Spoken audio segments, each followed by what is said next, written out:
L'implémentation du prélèvement à la source à partir du 1er janvier 2019 suscite pour tous de nombreuses interrogations. À cet égard, une population, sans doute plus que les autres, amène à s'interroger sur les modalités pratiques de mise en œuvre. Il s'agit des salariés en mobilité internationale, qu'ils soient impatriés, expatriés, ou encore en situation de départ ou de retour en France. Au préalable, rappelons que la réforme concerne les seuls résidents fiscaux de France. Le statut de résidence fiscale est donc un facteur déterminant. Dans le cas où un salarié français quitte la France pour une mission à l'étranger, mais demeure résident fiscal de France, l'employeur doit continuer à collecter mensuellement l'impôt. Si le salarié est rémunéré par l'entité étrangère au cours de sa mission, l'impôt devra être collecté soit par l'entité étrangère, soit par l'entité française.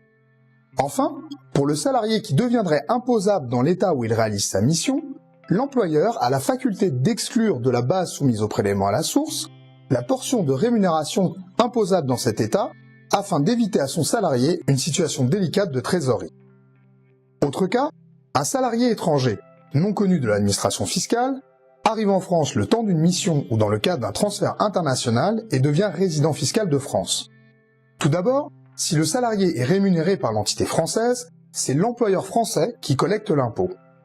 Inversement, si le salarié est rémunéré par l'entité étrangère, il convient d'arbitrer entre une collecte de l'impôt par l'entité française et une collecte de l'impôt par l'entité étrangère par voie de passereau, impliquant alors des formalités préalables d'enregistrement.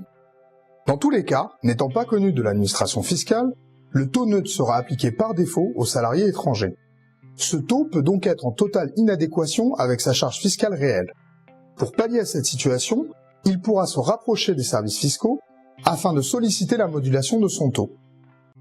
Enfin, si le salarié bénéficie d'un régime fiscal spécifique, comme le régime fiscal des impatriés, l'employeur a la faculté d'ajuster la base soumise au prélèvement à la source de manière favorable.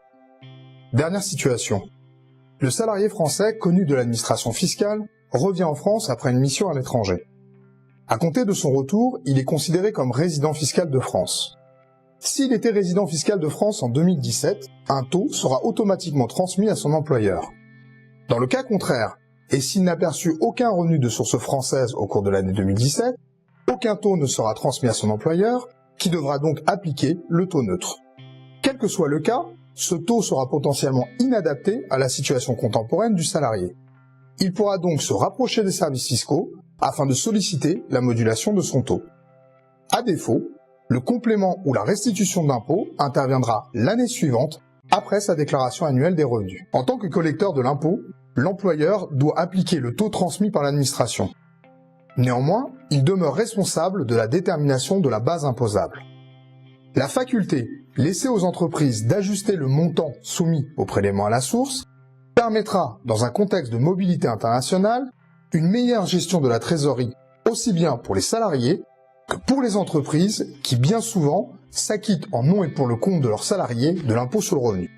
Au regard de ces circonstances, nous vous recommandons de procéder à la revue et la cartographie de vos populations en mobilité internationale afin d'appréhender au mieux les diverses situations et les conséquences associées.